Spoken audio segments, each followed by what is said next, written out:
Bonjour à tous, merci d'être venus à cette conférence. Donc, pour l'instant, on n'a pas de vidéo, mais c'est pas grave, on va démarrer quand même. C'est ma première conférence, forcément. Soyez gentils. Aujourd'hui, on va parler de la relation entre les designers et les développeurs, et surtout comment reconnaître les dysfonctionnements au niveau humain. C'est-à-dire que je ne vais pas vous parler de technique, je ne vais pas vous montrer plein de design, etc. On va vraiment essayer de prendre une approche plutôt sociologique. Et on va voir surtout comment faire pour que les choses s'améliorent. Donc concrètement, pour commencer dans la bonne humeur, et on n'a toujours pas de vidéo, c'est pas grave, on va la faire comme ça.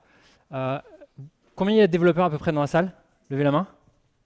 Et est-ce qu'il y a des designers? Ça va, on a un petit ratio, mais ça va.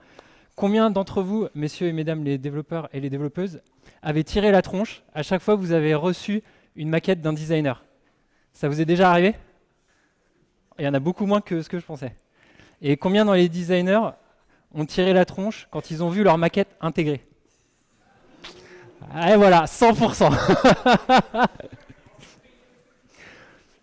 Ok, quand on interroge les uns et les autres, bon, sincèrement là vous êtes super cool les développeurs, parce qu'en général il y a quand même beaucoup de gens qui réagissent assez durement sur les maquettes. L'idée derrière tout ça, c'est qu'on a tous l'impression de ne pas être écouté, en tout cas de ne pas être pris en compte dans nos problématiques, etc. Et donc la conclusion, c'est-à-dire le nerf de la guerre vraiment entre les designers et les développeurs, c'est la conclusion, c'est la communication. Grosse révélation. Et donc on a tous des problèmes à communiquer, et comme nous le montre brillamment John Gottman, en fait, qui est un chercheur et un clinicien en psychologie spécialisé dans la prédiction du divorce et de la stabilité conjugale, donc les couples, la réussite d'un couple, elle se situe fondamentalement dans sa capacité à communiquer. Et du coup, on pourrait lister ensemble plein d'astuces pour améliorer la parole entre les designers et les développeurs. Mais pour moi, en fait, ce qui me semble le plus intéressant, c'est plutôt qu'on s'arrête le temps de ce talk sur les raisons communes de ce manque de communication via un modèle que j'appelle le triangle des Bermudes de l'enfer. C'est dommage, vous n'avez pas les images, hein, mais j'avais vraiment bossé le truc, hein, pour vous faire rigoler. Donc qu'est-ce que c'est le triangle des Bermudes? C'est 3 comportements à risque qui sont partagés et par les designers et par les développeurs. On a dans l'ordre le perfectionnisme, la frustration et l'isolement. Et entre ces 3 situations, en fait, on va voir apparaître toute une série de dysfonctionnements qu'on a tous rencontrés un jour, soit en tant que juste exécutant, soit en tant que manager, soit en tant que chef d'entreprise. Donc ce qu'on va faire, c'est qu'on va en parler et on va essayer de voir en fait ensuite les mécaniques qui peuvent faire soit qu'on les fasse baisser, soit qu'on les fasse carrément disparaître. Donc la première étape du triangle des Bermudes, c'est, on va dire, ce qu'il y a de plus commun entre nous, c'est le perfectionnisme dans le travail. Et le perfectionnisme, en fait, il va se traduire de 2 manières. Il y a une vision un peu fantasmée, où ça va être un moteur, une motivation, ça va être le souci du détail, ça va être ce qui va pousser quelqu'un à faire un truc incroyable. Et en gros, c'est le fantasme de tous les recruteurs. C'est-à-dire qu'en gros, tous les recruteurs, quand ils vous regardent, ils cherchent quelqu'un qui est perfectionniste. Ou alors plutôt dans la réalité du bureau, le perfectionnisme, c'est plutôt l'illusion que la perfection est atteignable et surtout qu'on en connaît la formule. Et cette illusion-là, ce qu'elle donne, c'est des excès d'ego. Où en gros, on va avoir des personnes qui vont défendre leur solution bec et ongle envers et contre tous, parce qu'ils ont l'impression que du coup, ils ont l'idée pour aller vers cette perfection. Ça va être aussi une perte de temps personnel. C'est-à-dire qu'en gros, on va avoir des gens qui vont se focaliser sur des points de détail sans grande importance dans des projets qui sont beaucoup plus complexes. Et on va avoir aussi une perte de temps collective. C'est-à-dire qu'on va avoir des gens qui vont emmener des équipes dans des débats sans fin, sur des points de détail qui ne sont pas très intéressants, dans des projets plus complexes parce qu'ils ont l'impression qu'ils ont toujours la bonne solution.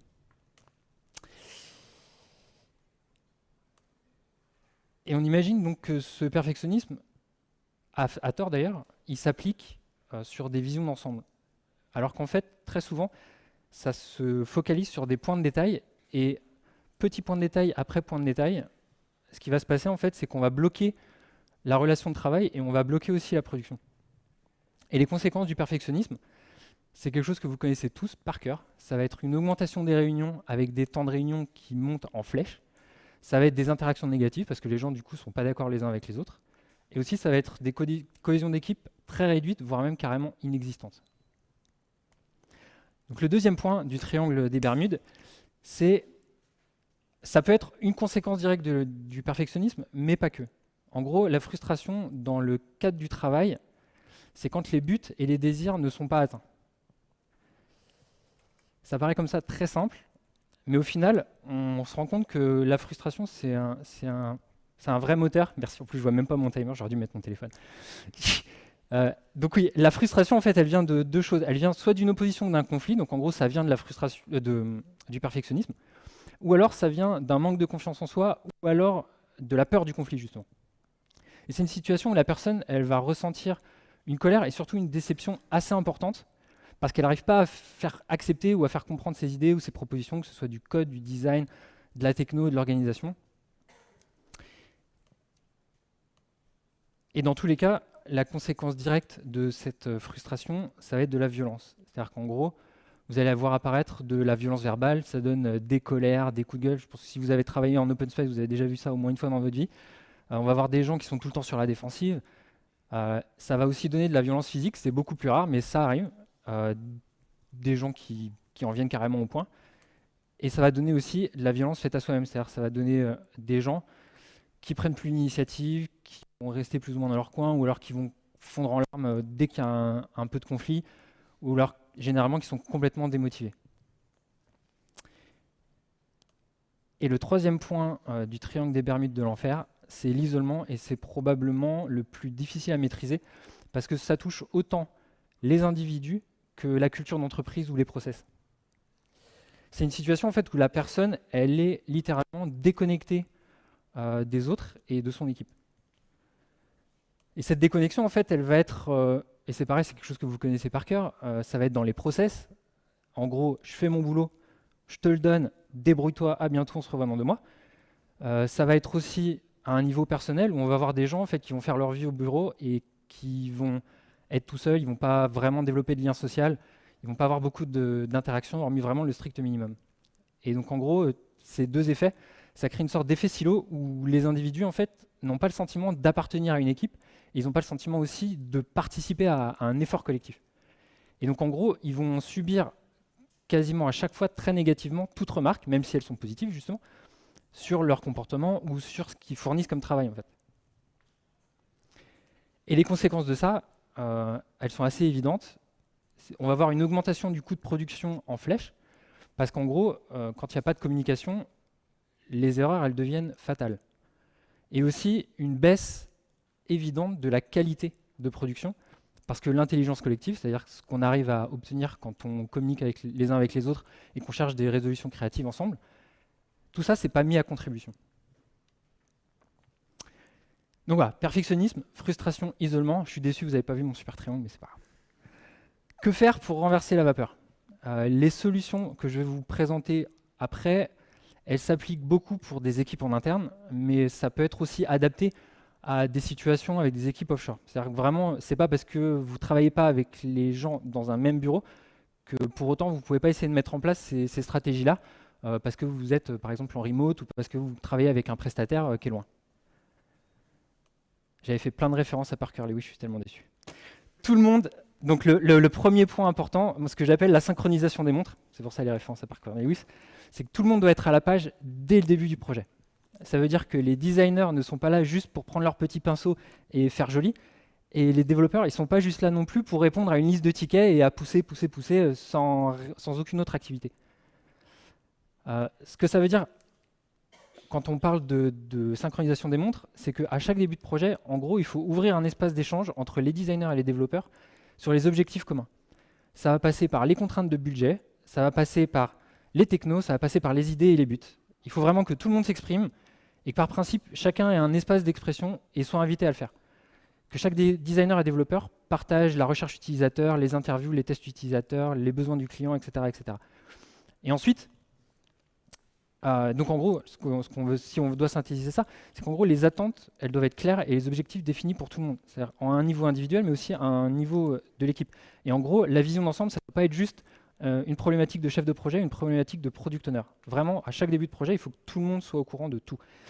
Et au cours du projet, il faudra constamment réaligner les équipes, les individus, et créer des temps d'échange rapides avant de passer les étapes importantes. Et donc de cette manière, ce qu'on cherche à faire, c'est à réduire au maximum les frictions d'ego et la frustration individuelle. quand apparaît un nouveau projet et tout au long du cycle de production. Chaque designer et développeur, donc, il aura une compréhension des objectifs collectifs, il aura une compréhension de ses propres objectifs et en gros de l'interconnexion de tous ces objectifs entre eux. Je vais faire vite, il ne reste plus beaucoup de temps. Le deuxième point, c'est favoriser les interactions positives. En gros, ça comprend toutes les micro-interactions que vous allez avoir au bureau, mais aussi c'est toutes les occasions de créer un langage commun entre designers et développeurs, créer de l'échange et du soutien. Ça passe par plein de stratégies différentes. Dans le cadre d'une grande boîte, ça peut être par exemple créer des petites équipes de 4 personnes avec un designer, 2 développeurs, un chef de projet, et leur donner comme mission de résoudre une problématique spécifique sur un temps donné. L'idée, c'est pas de créer des groupes pérennes, mais plutôt d'accentuer la collaboration de manière ponctuelle d'individus. Et c'est un exercice qui est aussi intéressant pour les managers. C'est-à-dire qu'en gros, eux, ce qu'ils peuvent chercher à faire aussi, c'est à chercher à créer des complémentarités de caractère ou alors à mixer carrément des juniors, des seniors pour optimiser l'apprentissage. Dans le cadre d'une petite boîte et de grosses boîtes, ça peut être aussi des petites réunions d'équipe chaque semaine où chacun va parler de ses projets, de ses difficultés. Et on peut ici imaginer que les designers aillent dans les réunions des développeurs et les développeurs aillent aussi dans les réunions des designers. Et dans le cadre de petites boîtes, on peut imaginer aussi des temps de vie spécifiques. On va faire de la veille, on va présenter des idées, des technos, des tendances. Ça peut être des petites présentations comme je suis en train de vous faire toutes les semaines ou tous les mois, mais ça peut être aussi juste un canal Slack où chacun va partager ses trucs. L'important dans tout ça, c'est de partager son univers. Et ça, c'est vraiment important. C'est-à-dire qu'on ne peut pas juste rester les uns et les autres dans notre coin. Il faut développer un langage commun. Et ce qui est aussi très important, c'est de connaître les préférences des uns et des autres, les intérêts, les challenges, les objectifs, même si on ne bosse pas directement justement les uns avec les autres. Et donc par le biais de ces situations d'échange, où tout le monde a une occasion de s'exprimer, d'apprendre, de partager, on va combattre efficacement l'isolement, l'effet silo, on va désenclaver, on va créer du lien, et par le biais du travail collectif, on va créer aussi de l'échange et du soutien. Et pour finir donc, le troisième point, c'est favoriser les outils communs. Et les outils communs, à mon sens, c'est favoriser la culture du but commun. Ça veut dire que dans le cadre de la relation designer-développeur, on a beaucoup d'outils de production qui amènent un travail collaboratif. Alors là, j'avais une slide super avec plein de logos. On peut citer Craft, Studio, InVision, il y a plein de choses, j'imagine que vous les connaissez tous, Figma, Adobe XD, Framer-X, Zeppelin. On a l'impression qu'il en sort tous les jours en ce moment. Tous ces outils, ça nous permet de mieux communiquer, c'est très bien. Mais pour moi, en fait, c'est pas tant l'outil qui a du sens, c'est plutôt ce qui se passe aujourd'hui, c'est l'avant-garde de la communication entre les designers et les développeurs. Et cette avant-garde-là, en fait, c'est le design system. Donc je ne sais pas si vous avez déjà travaillé avec un design system ou sur un design system. Et contrairement à ce que beaucoup de gens pensent, en fait, le design system, ce n'est pas juste une librairie de composants, concrètement l'idée un peu admise. Ça va être un ensemble, un regroupement de tous les éléments qui permettent à une équipe de concevoir un projet, de le réaliser et de le faire évoluer. Donc ça va regrouper des outils collaboratifs, comme on a vu juste avant, ça va regrouper aussi des composants fonctionnels, des style guides, mais aussi ça va regrouper des principes du X, ça va regrouper des valeurs de marque, ça va regrouper des visions partagées, ça va regrouper parfois même de la culture d'entreprise, ça peut être beaucoup de choses. Et c'est pour ça que je parlais justement de culture du but commun, parce que développer et maintenir un design system, c'est déjà un travail collectif, ça permet de favoriser les outils communs, mais en plus de ça, il y a un gain de performance à tous les niveaux, parce que concrètement, on ne refait pas tout le temps les mêmes choses, et derrière, c'est aussi une plateforme qui va évoluer avec les projets, les besoins, les technologies, les plateformes. Donc c'est quelque chose qui est très souple. Voilà, donc on vient de passer plus ou moins 15 minutes à parler de communication et de but commun, mais ce qui est marrant, c'est que même quand on fait ça, on a toujours cette idée que les designers représentent la créativité et les développeurs représentent la discipline. C'est-à-dire qu'en gros, les designers, c'est des gens un peu frivoles, des artistes, et les développeurs, c'est un peu des gens un peu rigides, scientifiques, etc. Et qu'entre eux, tout les sépare. Sauf que, et c'est ça ma grande conclusion, si on y réfléchit 2 secondes, qu'est-ce qui caractérise les grands designers et les grands développeurs? Les grands designers sont des individus extrêmement disciplinés. Et les grands développeurs sont des individus extrêmement créatifs. Et donc en gros, on a beaucoup plus en commun qu'on ne le pense. Voilà, je vous laisse avec ça. C'était que du vocal, mais je vous remercie beaucoup.